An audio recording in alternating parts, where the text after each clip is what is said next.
emergency for the first time in about... This is Jim, and,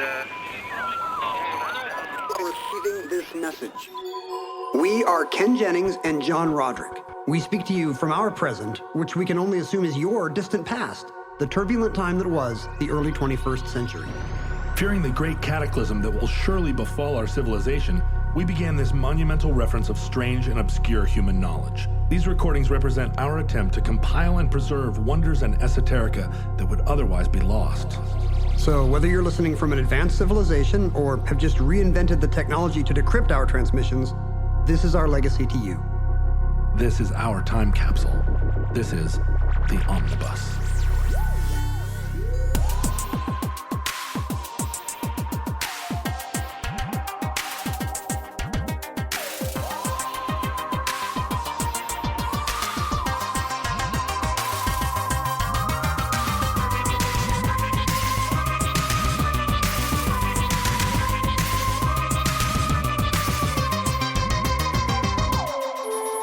You have accessed entry 981.DE2211, certificate number 31310. The Preppy Handbook. Look, Miss Cavallari, I told you my name is Oliver. Oliver what? Barrett. Barrett like the hall? Yes. Hey, I'm having coffee with the real Harvard building. You're Barrett No, Hall. I'm not Barrett Hall. My great-grandfather just happened to give the thing to Harvard. So his not-so-great-grandson would be able to get in. Hey, if you're so convinced I'm a loser, why did you bulldoze me into buying you coffee?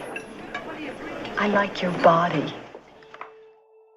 Now, what do you think of, Ken, when you think of preppy style?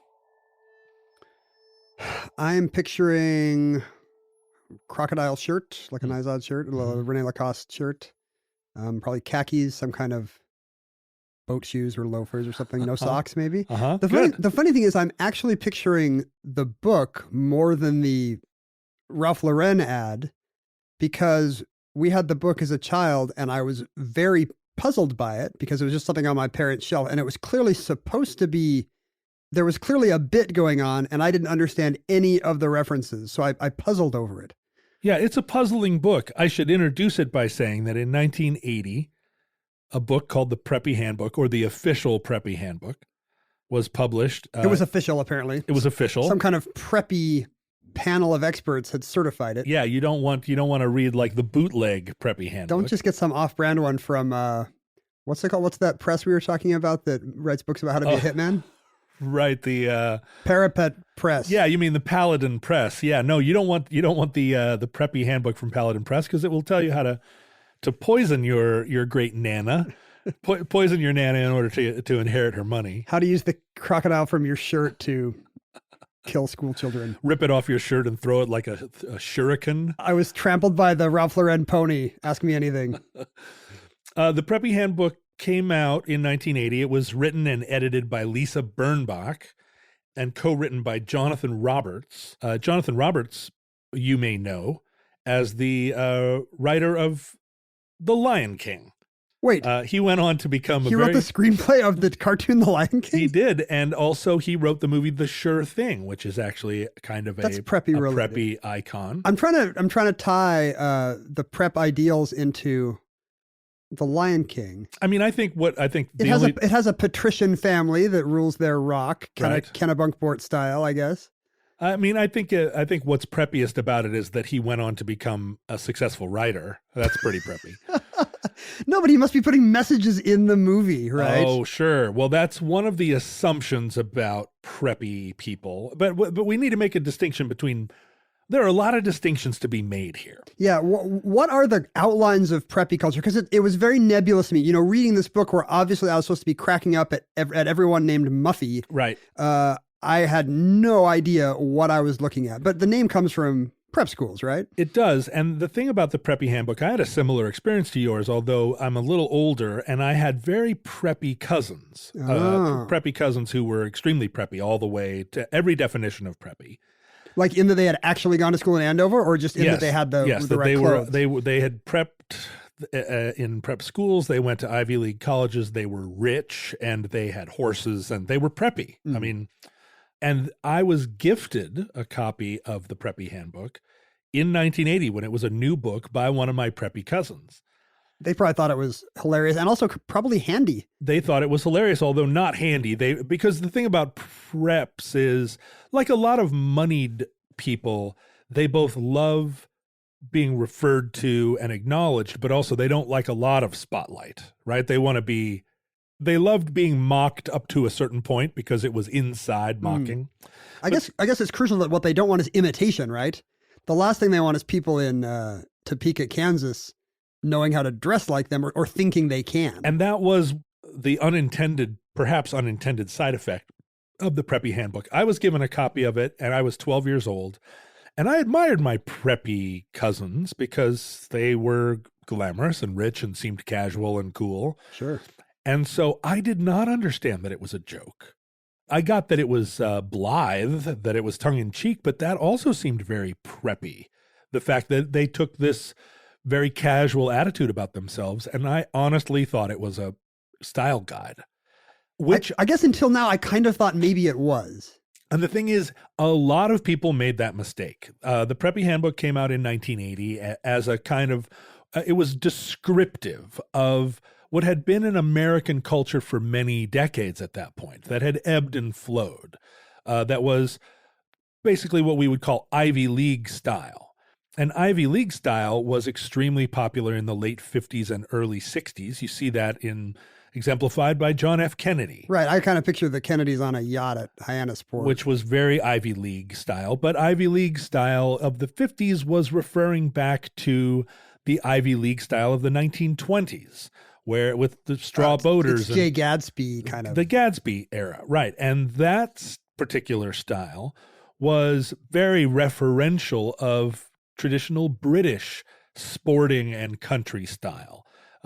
So it was reflecting and refracting on this tumbling iconography of the moneyed right.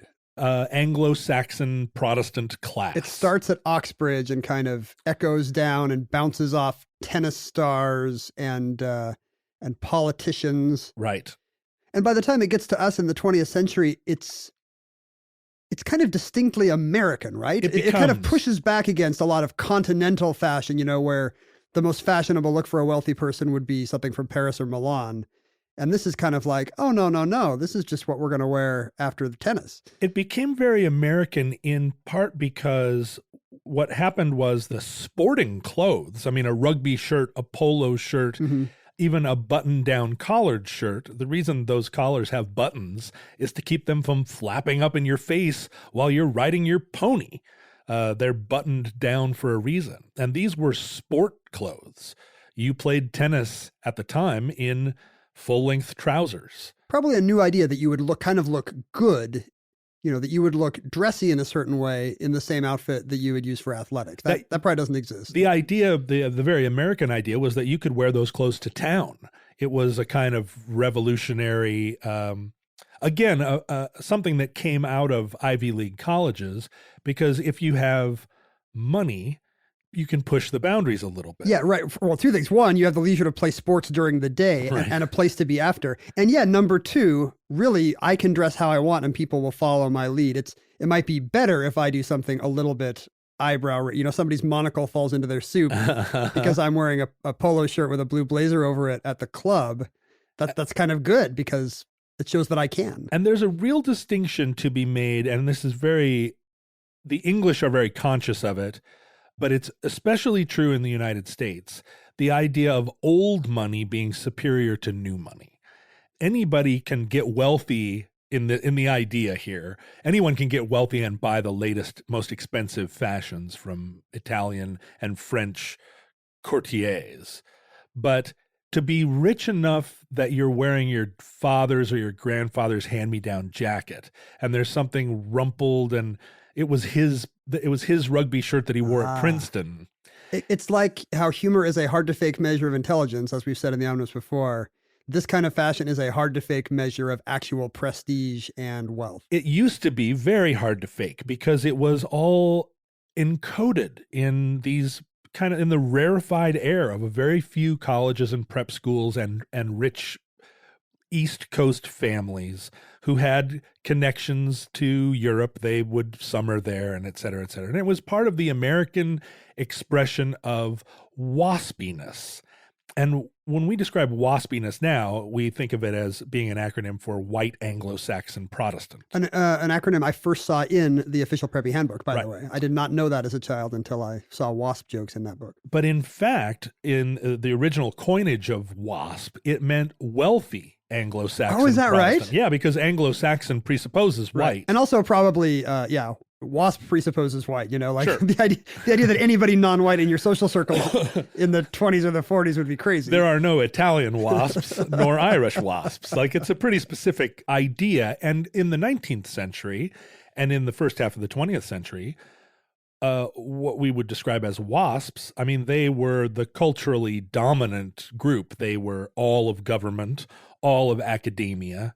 There were no Irish college professors either until the 1950s, presumably, right? Unless you had some Dylan Thomas character at your prep school that came in and taught poetry. But no, it went without saying you would interact only with white people. right. And so what characterized WASP culture was that it was wealthy, in addition to being Anglo-Saxon and Protestant. And this was a very closed system. If you were a member of one of these families, you would gain admittance to the school that your father went to, and then to the Ivy League college, whether or not you were a genius or not. It wasn't a meritocracy. You didn't get into Yale because your SAT scores were high. You got into Yale because your grandfather went to Yale. And and in a way, it's America's attempt to reinvent aristocracy here. We have no class system, but apparently deep in the human soul, there's a yearning to have a certain moneyed class with its own hierarchies that knows what to wear and doesn't have to do all the demeaning things we do, like find a job. Right. And this is descended from the fact that the United States was initially and largely colonized by people from England, from different regions of England. So this preppy notion is also extremely prevalent in the American South.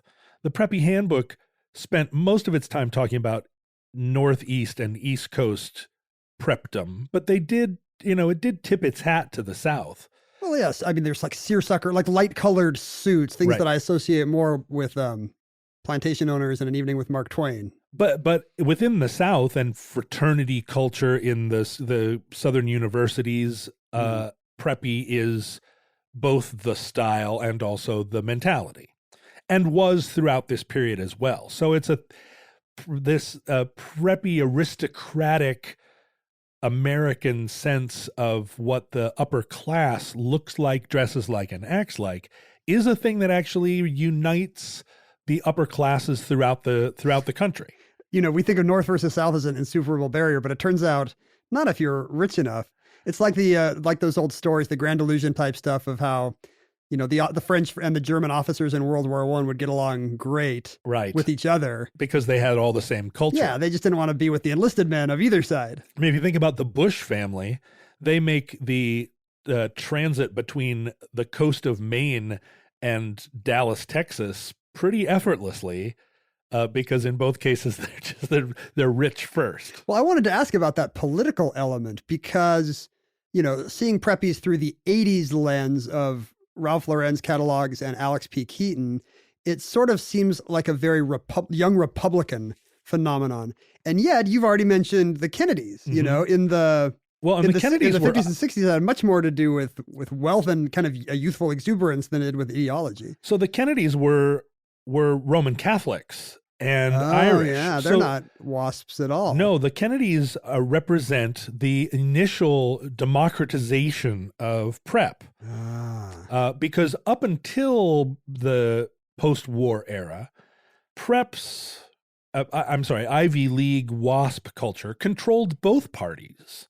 Like there was it's not like the Democrats were like poor working class hardscrabble senators compared to the Vermont upper class senators. Every American senator was a wealthy Anglo-Saxon Protestant. Patrician type. Right. The distinctions were political, but and this is the major critique of the second half of the 20th century, that America was ruled by this exclusive and extremely small, narrow-minded class of people, and regardless of what their ideology was. And it wasn't until we started to see last names repeating that we were like, wait a second. Hold on. We're not doing this. So the popularization sort of that initial sporty Ivy League look in the 20s, that was a lot less popular in the 30s when people were eating tinned sardines and like sucking on grass because they didn't have any food during the Depression. So actual poverty tends to put a damper on the patrician yearnings of prep. It does. You see it in the Jazz Age and in the prosperous Reagan 80s, but less so when times are hard. 30s and 70s.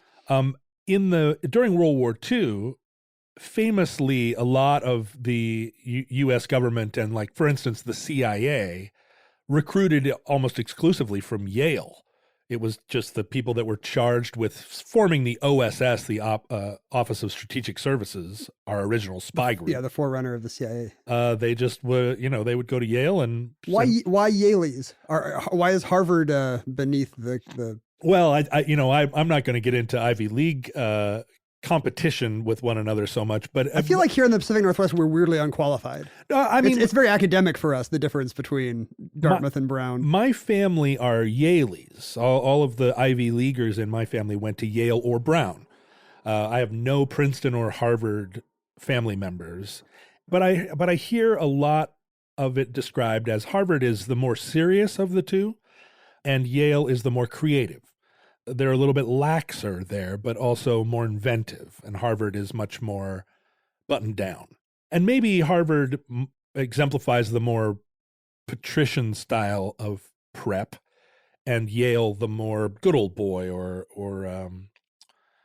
devil may care. It's the rakish angle of your Nantucket bucket hat or whatever. Yeah, and I imagine the reason that the angle of your sweater wrapped around your shoulders. Exactly, whether or not you go immediately to Wall Street or take a couple of years in France before going to Wall Street. But I think the founders of the OSS just happened to go to Yale, and that's who they trusted. And it's the same reason comedy is all Harvard. Right. It's all like there's some patient zero at the Lampoon. And that just becomes like That's baked into the culture, right? By the way, this is a bit of this could not be less related to prep, but do you know where a lot of CIA recruiting today is from? No, tell me where. Well, a lot of it from state schools, probably. That explains a lot. Agricultural schools, Brigham Young University. Interesting. The CIA loves Mormons. They often speak a language.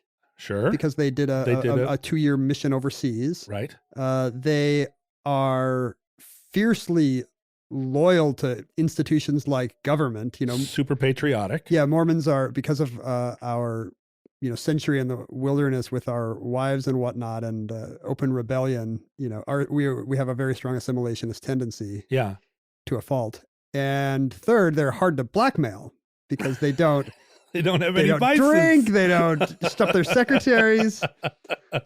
So yeah, if you go to the highest, the highest intelligence levels of any branch of the government, it's full of Mormons. To the degree that when I found out my wife's dad worked for the Commerce Department, I just assumed it was CIA intelligence, and in fact, he may still be for years. If so, he's very deep cover. He's been like retired for a decade. I now believe that if he was a spy, it was probably for the other side because he has not come clean at all. But yeah, all the Mormon guys I knew who were like, quote, with the embassy as a kid.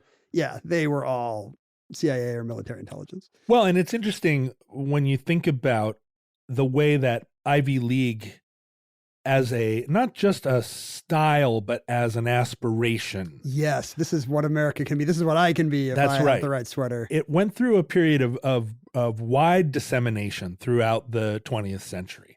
So that when you think of Mormons, if you go walk around the campus of BYU, it is like a scene out of the 1950s. I mean, it's so preppy. Everyone is so preppy. And not even aware of it. Not aware of it. These are people who missed a lot of preppy signifiers, never had the book, don't know about, ironic jokes about prep, probably didn't see a lot of the Touchstone movies because they were rated R. They're not sure they are basically wearing from head to toe flags that symbolize things that those things no longer exist, or these flags don't symbolize them anymore. And that's true That's true worldwide now. Oh yeah, Japan loves prep, right? Well, and so Japan actually played a big role in the fetishizing and like the graphology of prep. It was hugely popular again in the 1950s and early 60s in American prep schools because there was a return to tradition. It was a time of conformity in the United States. It was a time when the clean-cut looks were very popular, just sort of in the kind of post-war enthusiasm. And a lot of the heroes of the time came from that world. The Kennedy administration, although the Kennedy brothers were Roman Catholics, they populated their administration with the McGeorge Bundys. The best and the brightest. That's right. And the best and the brightest. Which was code for people who knew the right clothes and went to the right schools. And the Kennedys went to Harvard, but they bought into Harvard with their father's money. Their friends were all, and classmates and contemporaries were all WASPs. And I guess I'm wondering, we call it preppy today. We tie it specifically to the preparatory schools, the teenage expression of this fashion, and not the, we don't call it Ivy fashion like maybe the Japanese used to. And is that because of this time, the 50s and the 60s, when that was where the modern version of the style was kind of born? No, in the 50s and 60s, it was very much called Ivy League fashion. And in fact, there's a famous and seminal book that was enormously influential in Japan called Take Ivy. The name doesn't have any real... It's like the English you see on any Japanese t-shirt. Yeah, Take Ivy. And it's a reference to the jazz album Take 5 by Dave Brubeck. Oh, it's a Brubeck pun. But Take Ivy. And what it was 4 Japanese photographers went to the campuses of all the Ivy League schools between 59 and 65 and just took candid, surreptitious photographs of college guys walking around. I wonder if that started as kind of the Asian fetishization of the prestige of higher education and getting into the right school, and then the photographs spawned something new. This is one of these strangely reciprocating questions. I mean, Japan had undergone an occupation by the United States after the war, and they were exposed to a lot of American culture. America was baseball investing a lot of money in Japan at the time. And there became a kind of cultural reciprocation that was where the Japanese were both absorbing and consuming American culture, but also refining it, immediately changing it and refining it to both meet their own needs and put their own spin on it. And Take Ivy created an Ivy culture in Japan. Ivy League style fashion became really a movement there. And it was happening here also, but it still had all these like from the Japanese one remove, it had all those connotations of wealth, old money, privilege. But of course, in their own culture, those are connected to very different modes of thinking. Right.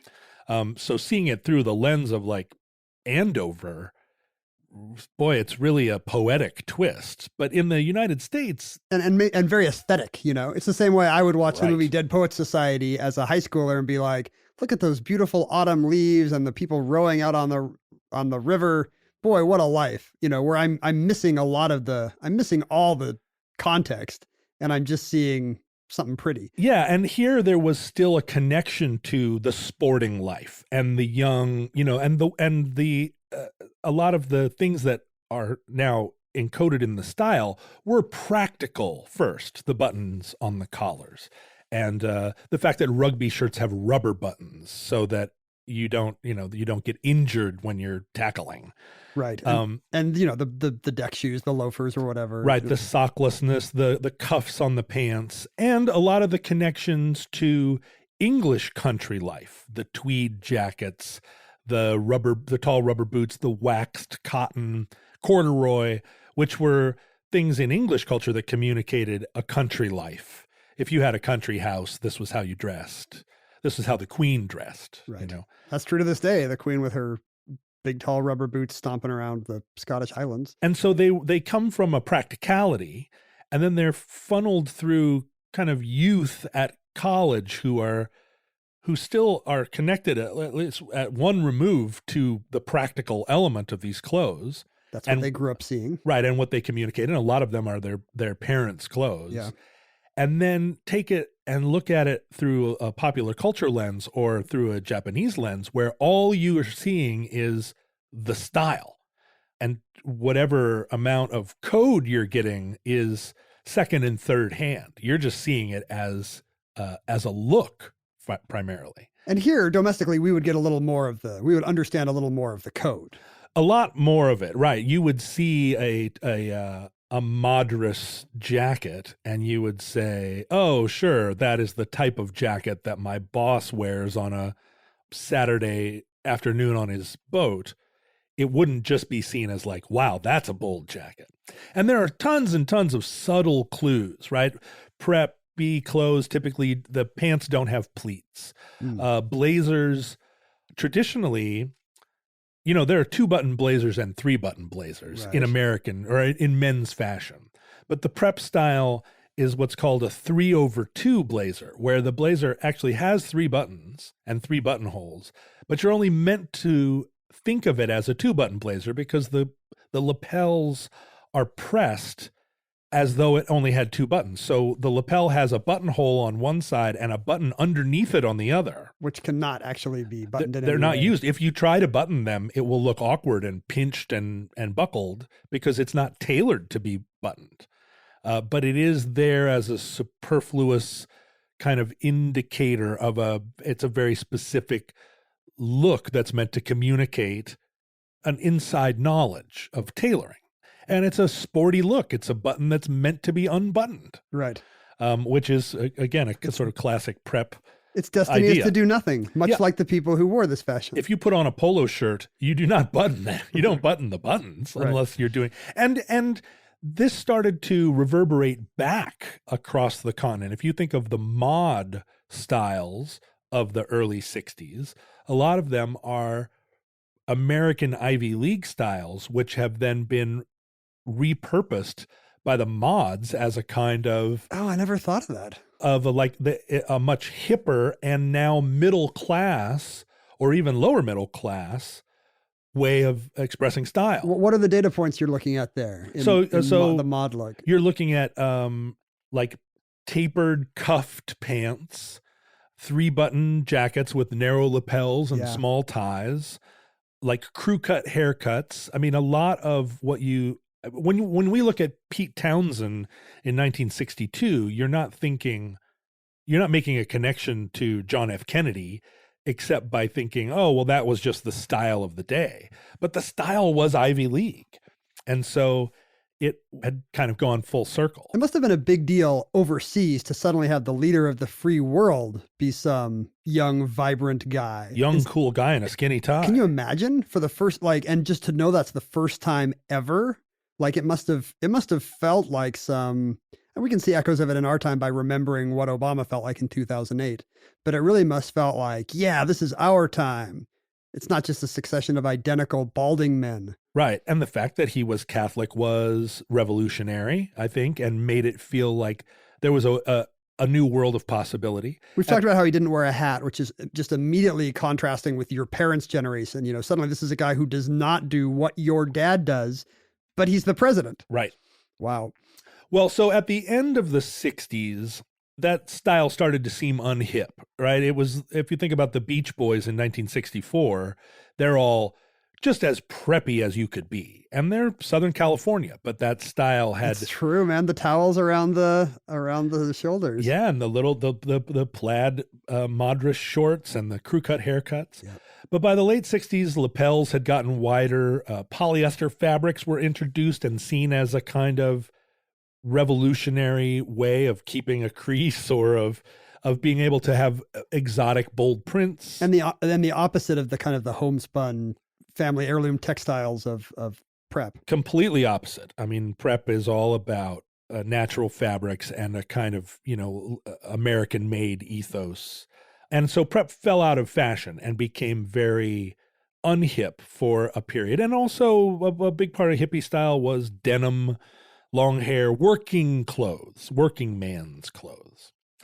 But in about 1968, a young guy by the name of Ralph Lauren opened a boutique within Bloomingdale's selling ties. His first foray into fashion was making ties.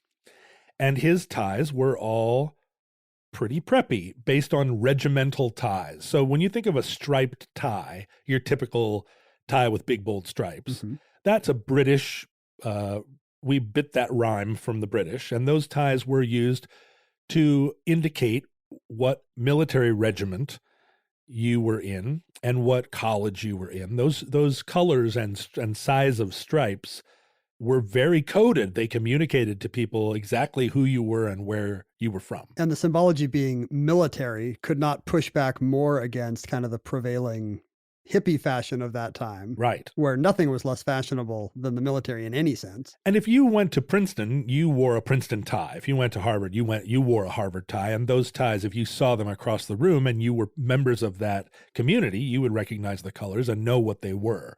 I mean, it was a way of saying I went to Harvard without wearing a Harvard sweatshirt. And Ralph Lauren started this kind of New York boutique and then began expanding, doing polo shirts. Yeah, I guess it never really occurred to me how close that tie to British regimental activity is until when you call your brand polo. Polo. Right. A a sport that, even the wealthy people you're emulating in America have probably never played. Well, and when you think about crew, right, a crew cut, a crew neck sweater, crew is the ultimate Ivy League or Oxbridge sport. I guess I always sort of subconsciously associate a crew cut with like a military crew on a ship, but no, it comes from the sport. It's crew, yeah. So all of these were callbacks, but also they were being modified for a slightly broader audience. And if you think about the movies of the mid to late 70s, there's a lot of nostalgia in movies of the 70s. You come up with like Grease and American Graffiti and right, things that are hearkening back. But American Graffiti in particular, and also Animal House, both celebrate that early 60s Americana. If you can picture Richard Dreyfuss in American Graffiti, he's extremely preppy. Yeah. And Animal House is, for all intents and purposes, a style guide for how to be preppy, although the bad guys are preppy. Right. That continued through the 80s. Yeah. Like on all those Revenge of the Nerds type movies, or even the John Hughes ones where you're really hoping that the girl does not wind up with the prep. The prep is always the baddie because the prep is the snob. The prep is the... But all these came after Love Story, which I think actually used the word preppy. Like it was very much not subtext. It was whatever's bigger than the subtext, the text. Right. And Love Story was... Like this guy actually did, this is some guy who comes from East Coast money and she's not. She's the working class Radcliffe genius girl. Harvard's got 5 million books and Radcliffe's got a few lousy thousand. All I want is one. I've got an hour exam tomorrow, damn it. Please watch your profanity, Preppy. Hey, what makes you so sure I went to prep school? You look stupid and rich. Actually, I'm smart and poor. I'm smart and poor. What makes you so smart? I wouldn't go for coffee with you. Yeah, well, I wouldn't ask you. Well, that's what makes you stupid. And that's where the transition between Ivy League and preppy starts to evolve. I wonder if that movie is a lot of why we think of it as preppy fashion and not we think Ivy of, fashion. That movie is a preppy tentpole. And the thing about preps and Ivy League people is that they do love self-referentiality, right? I mean, when you show up to your freshman year at Harvard and you're driving a rusty 40-year-old Volvo that belonged to your grandfather, you are both unconscious of it because, hey, it's just the car that I was handed down, but you're also very conscious of it because it's a signifier. And we talk now in the United States a lot about white privilege. It's a big part of what it's one of our terminologies that we use to describe a kind of unconscious privilege. Unexamined advantage that many of us might have. But there's another kind of privilege, which I think of as elite privilege, which is very examined. And a lot of the stuff that we call white privilege isn't really, it's elite privilege, which is stuff that people actively seek, right? You want status on an airline. You want to be in the club and in the front row. And, you know, if you think about the parties that P. Diddy throws out in the Hamptons, they are absolutely like orgies of Ivy League. It's Jay culture. Gatsby. Right. But that is meant to communicate elite privilege rather than the unexamined version, which is white privilege. I almost think the existence of that and its prevalence and eye-catching nature in our culture really makes it hard for notions like white privilege to catch on, because it's so easy to say, what do you mean my privilege? I'm not one of these people having these Gatsby-like orgies. Like, there's a whole class of people like this, and you're bugging me about how it's easier for me to get a cab? Like, leave me alone. I went to a public university. And that's the unexamined aspect of it. Yeah. And the thing about Ivy League people, preppies, the WASPs, which are wealthy Anglo-Saxon Protestants, they have completely examined it. You know, they're not unconscious of it. They don't want middle-class whites in.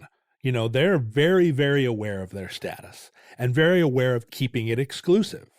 Well, the book must have been I don't mean to jump ahead, but the book must have been the last thing they wanted. Well, it's funny because the book came out and was a smash, an unexpected smash.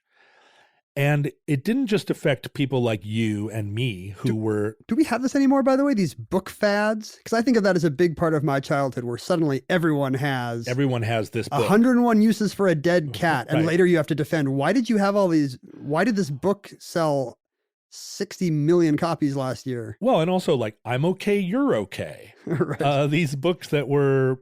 the joy of sex. I mean, I'm okay, you're okay. That still kind of exists as like The Secret or whatever, you know, like like a couple vague kind of Khalil Gibran lines are going to help people rearrange their lives. But this was a weird one. It was both a guidebook and also a comedy book. And all, I mean, it was just a book that is exactly the kind of thing that you put on the back of your toilet to read 1 or 2 pages every once in a while. It must be a lot of it must be mass hypnosis. Everyone else has the Dead Cat book. Everyone else has Sniglets. Well, except that in the case of this book, it was describing, maybe for the first time, in pretty elucidative detail, a thing that everyone in America was conscious of. But no one had written up. But no one had written up. Because it wasn't an era of the think piece did not yet exist. It wasn't a thing where you could, because people from inside wouldn't typically write about it. Right. And Lisa Birnbach and Jonathan Roberts met at Brown, and they were members of this culture, but it was also a time of punk rock. It was a time of ironic pieces in the New Yorker. You really had a choice of what your look was. Preppy was not your only option. It was starting to become a splintered youth culture. Yeah, and there's actually a page in the Preppy Handbook that talks about the punk prep connection, where in the late 70s, early 80s, you could be preppy and yet, you know, slumming in the punk clubs. I like the idea that prep can just overlay any look to make it better. In a way, it is... Depending on who your daddy is, I guess. And as a result of the Preppy Handbook's popularity, Preppy swept the nation. Lisa Birnbach, by the way, like I was later aware, became a deputy editor at Spy Magazine, which was a huge touchstone for me in the 80s of a certain kind of unattainable coolness. She became a magazine writer and someone who was always, you know, kind of on the like tongue-in-cheek American letters land. And Spy did a ton of cover packages that were like this, where they would kind of dissect some very hard to pin down, very kind of privilegey concept of the moment, you know, postmodernism or, you know, whatever the 80s fetishes were. And this is very much a prototype of that. But when it came out, I was just too young to even understand what it was trying to do. Well, and it is this Ouroboros because the people who were writing for the New Yorker were also taken from this class. Yeah. I mean, Ivy League culture still dominated the New York world of finance and publishing and academia. And so this was an insider book written by insiders, and what I assume they thought largely for insiders. When they were writing it, I imagine they thought it would be like the Harvard Lampoon. Everybody would have a copy of it at college, but it wouldn't go much further than that. Kind of the way Zuckerberg invented Facebook initially just as a shitty way of judging other people at your school. Didn't anticipate it becoming Facebook is the ultimate sort of preppy thing that became a global phenomenon. But the Preppy Handbook had the unintended consequence of completely exploding the preppy bubble onto the world.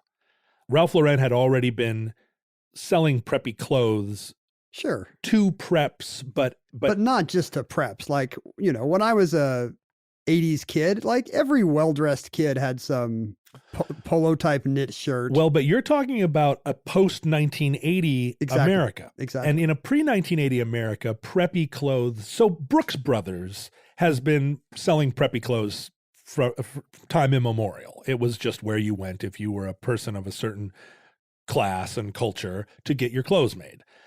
J. Press is another example of a tailor who had 4 offices in the world. One of them was at Yale, one of them was at Harvard, and one of them was at Princeton, and one of them was in New York City. Huh. So these were icons that invented and also inhabited the style.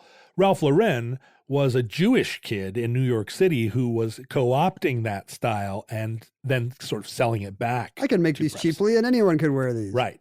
But it was still kind of he was trying to appeal to an exclusive customer base. Preppy Handbook came out, and all of a sudden the Ralph Lauren shirt became a ubiquitous item. Preppy style became ubiquitous. And Lisa Birnbach describes going on the book tours for the Preppy Handbook. She said she was on tour for 2 years. Jeez. Because everywhere she went, the book was selling out. People were lining up because in a lot of cases, people felt recognized for the first time. She said she wasn't even aware of prep culture in the South until she published this book and went down there, and she'd show up at the University of Virginia and there'd be 2,000 people lined up to see her. What a great heartwarming story that is, that enlightened, that wealthy elites in every part of the country could finally see themselves in pop culture. But even as that was happening, other people like us, middle-class kids, and then increasingly everyone, saw these style items as kind of foundational basic items. That's just default clothing in America. And I wonder about seeing that through the racial lens. Imagine living in that time, a good quarter of the country is not white. And suddenly the default look of America is the whitest, most patrician look you can, just aggressively waspy. It's amazing because it disseminated so quickly that it functioned as a kind of co-optation of the uniform of the oppressor. Like, if everyone is wearing a blue Oxford cloth button-down shirt, then nobody is. Then nobody is, right? That has no authority anymore. That's appropriation. I don't think it's very culturally sensitive to wear boat shoes unless you own a boat. I remember when Kinko's was first exploding as a company nationwide. They adopted as their uniform khaki pants, chinos, and a blue button-down Oxford cloth shirt that had the word Kinko stenciled on it. And I remember at the time being shocked at it because that was such a specific look that had until very, very recently been worn by a very specific kind of person. And you're right. Now it's the de facto uniform of American retail. You see it everywhere. It's working man. Now that we're a service economy, that's a working man's outfit is khakis and then a polo in the color of Target or Starbucks or whoever you work for. Which was formerly exclusively an upper middle class set of clothes. The blue blazer with brass buttons, a blue Oxford cloth shirt with who do you think you are? Yeah, this is a country club outfit. And now you're right, it's at every retail outlet. And the spread of this is what's responsible for companies like Land's End. Land's End, which was a mail order Sears that came up immediately in the aftermath of this and popularized blue Oxford cloth shirts. Like, you could buy this stuff by mail now cheaply, and everyone was preppy. J.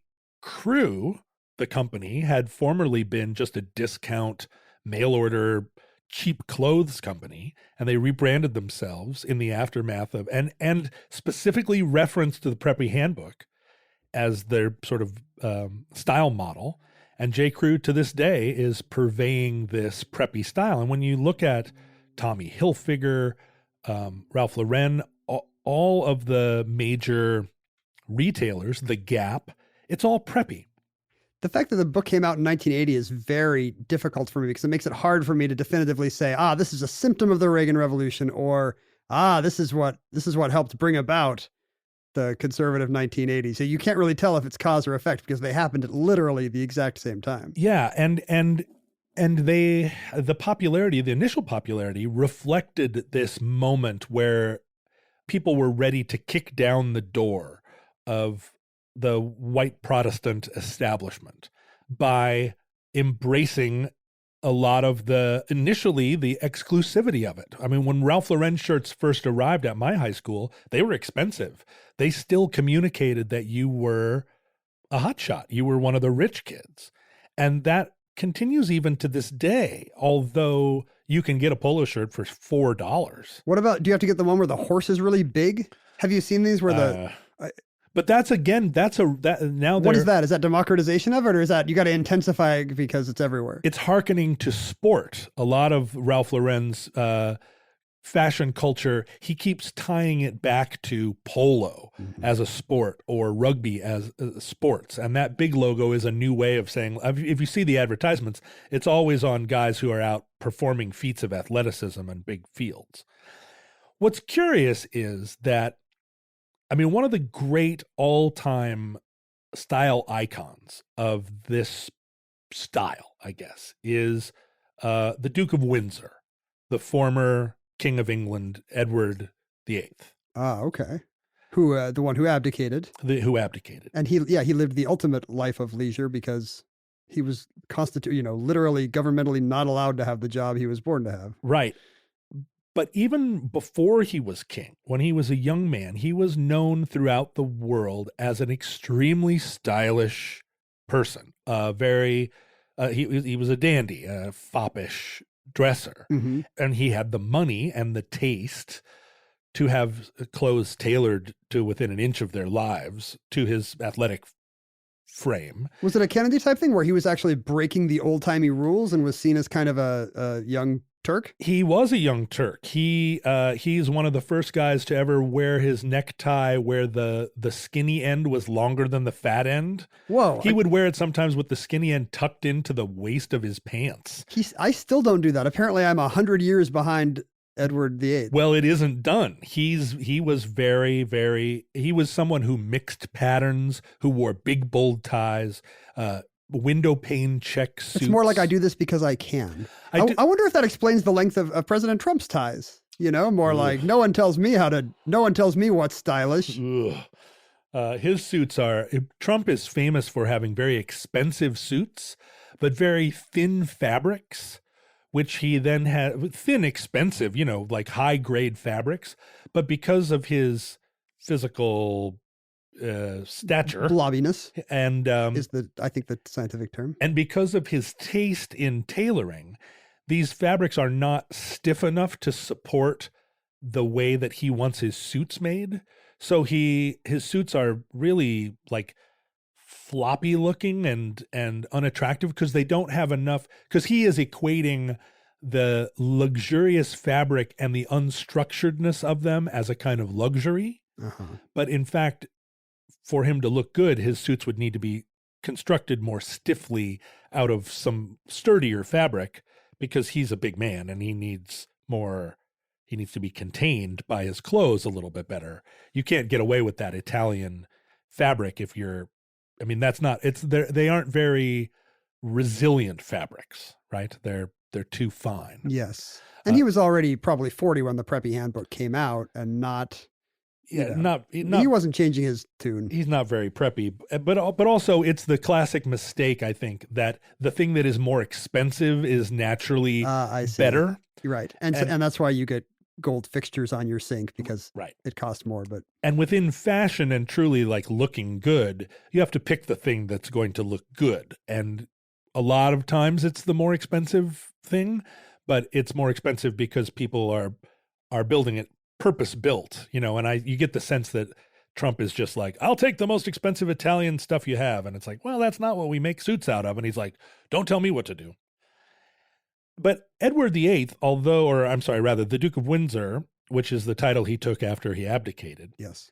he broke a lot of rules. But if you look at any photograph of him dressed in his clothes, if you Google Duke of Windsor style, you will see a man who looks fantastic in his clothes. He's very attractive, which helps. He's attractive, but also he is so well tailored, and also he has such an individual sense of style. And anyone who's watching the Crown on Netflix, the episodic television show The Crown, will know that he's also a pretty irredeemable person. He's insufferable. Yeah. He's really bitchy about literally everyone he knows. Yeah. He's a Nazi. He doesn't really mind making the Nazi salute when there's Nazis around. Yeah. I guess he should have had his great nonconformist fashion attitudes, to extend to the Nazi salute. Like, hey, maybe I shouldn't do that just because everyone's doing it. Well, and unfortunately, the best tailored autocrats are the Nazis. Their clothes are. I wonder if that's how he fell into it. Their clothes are made by Hugo Boss.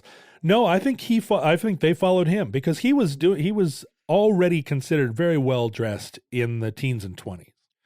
But the preppy style does suggest a question. I like how you almost said beg the question and decided, no, for the future, I'm going to do this right. That's right. Beg the question is a very specific logical fallacy. It does not beg the question. It asks the question. There it you suggests go. the question. Look at you, a language prescriptivist. Yeah, well, we try. We could do a show on just beg the question and all the other sort of logical fallacies that are misappropriated. If we start doing shows on grammar, I think that'll be called begging for the show to end. Begging for our audience to tune out. And this is my second fashion show, and I think there are probably going to be a lot more because this stuff really intrigues me. If you count hat etiquette and hypercolor, it might be the third one in the omnibus. Am I missing one? That might be it. This intrigues me a lot because of what it signifies and the way that you can talk about class and culture. And the historical context of why these things when. It's not arbitrary. But when you look at these styles and the fact that we all now wear them worldwide, globally, the polo shirt, the button-down shirt, especially the button-down shirt. Can you imagine suggesting to a young person today the idea that the button-down shirt was part of a specific fashion movement? Well, and a class indicator. Exactly. That it is symbolic of a kind of waspy privilege, the button-down shirt. But it is, and was until really recently. I mean, probably not recently to a 25-year-old, but recent enough that I watched it happen. Are these things, they obviously don't have any connotation anymore. They become so dilute, you don't even see them. Although Tommy Hilfiger and Ralph Lauren and J. Crew continue to advertise their clothes as affluent clothes, their models are always set against a backdrop of a Cape Cod house. Yes. But now their models are multicultural, all young, all excruciatingly diverse. It turned out Cape Cod might have had the best looking clothes in the world, but not the best looking models. No, right. We really had to get a broader lens. Yeah, if you just took your models from the Princeton class of 1959, you're going to run out of pretty people pretty fast. We need much less inbreeding in our mail order catalogs. Well, and also those were all male schools at the time, so there wouldn't have been any women at all. Oh, that's true. But now that those are universal touchstones of style, do we still use them and use them almost exclusively? There isn't another kind of shirt. I challenge you to go to a department store and buy a shirt that doesn't have buttons on the collar. Is it because those things are intrinsically beautiful? Do they satisfy a kind of Leonardo's golden rule? Are they the form of a shirt or of a clothes? Just think about the millennia of cavemen progressing through different kinds of loincloths and, through whatever tunics and togas, finally getting to the perfect outfit. The powder blue, preppy fashion. Cotton shirt with buttoned collars. We did it. We invented Oxford blue. All these other colors, indigo, magenta, they can go screw themselves. And colors come and go. As they always did in fashion, but still these are the eternal baseline. And in a way, post-Preppy Handbook, it began a process of the death of fashion. You get something so good, why mess with it? We adopted an eternal baseline American and by default world wardrobe.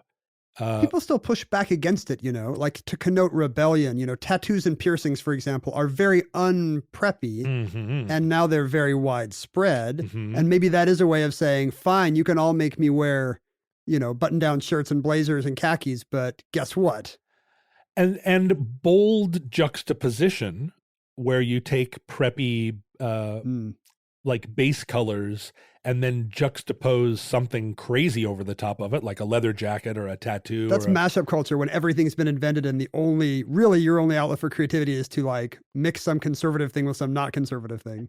And yet prep culture, Ivy League style, foreshadowed this from the very start. It was based on a kind of idea that you were going to take establishment clothes and repurpose them and wear them at inappropriate events. You're going to wear your tennis whites to downtown during the day. That was, it was baked in to prep style and Ivy style that the notion of inappropriateness was somehow part of its DNA.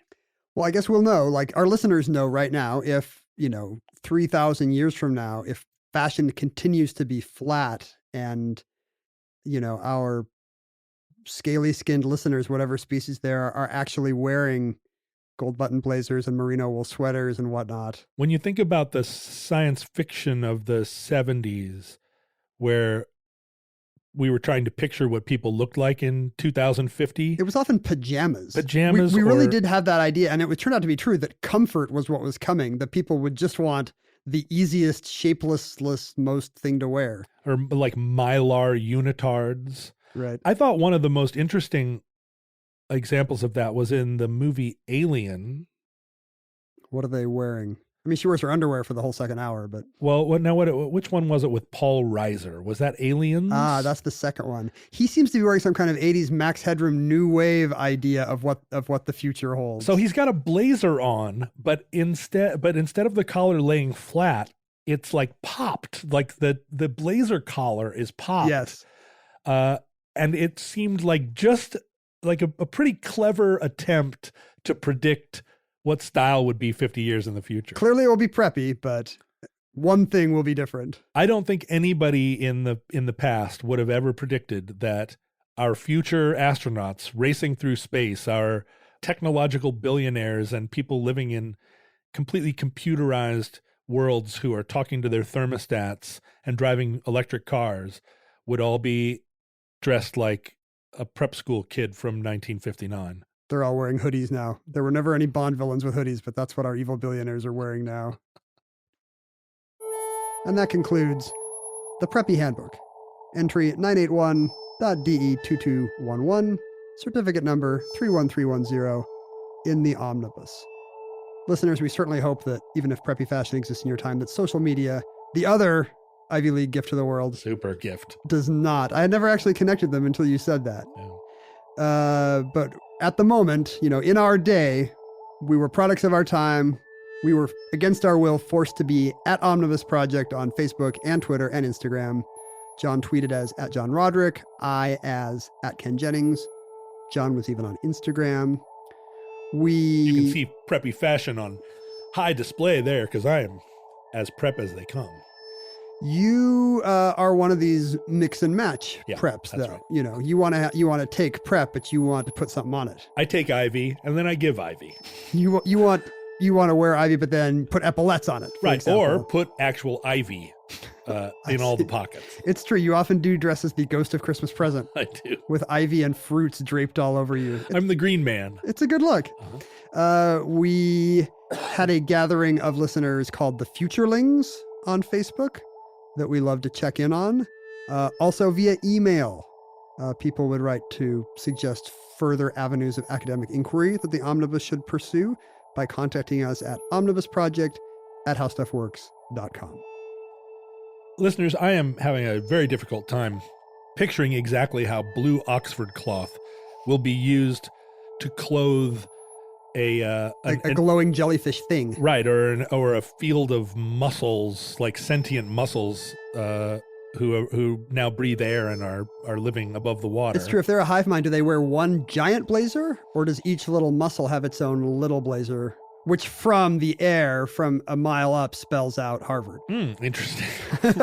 Right. Or each mussel could open and have just one letter, like H-A-R. Our listeners could be actual Lacoste-looking crocodiles. It's possible. That's true. It's possible they could live on Oxford cloth. They could be crocodiles that live on multicolored Oxford cloth. We can't predict. They could be centaurs that look like the Ralph Lauren polo icon, but it's actually a horse with a human head. They could be that small, right? They could be tiny little polo players, tiny little monochromatic polo players. Or the Ivy League colleges themselves could become sentient. And we could just be talking to Harvard, Yale, Princeton, and Brown right now. We're speaking to immaculately gardened, sentient college campuses. The Seven Sisters are literally sisters. Yeah, they've reabsorbed all of their students, and they just live in perfect harmony with one another. Anyway, this may be our final word. I hope not. There's so much more to talk about. But if Providence allows, we'll be back with you soon for another entry in the Omnibus.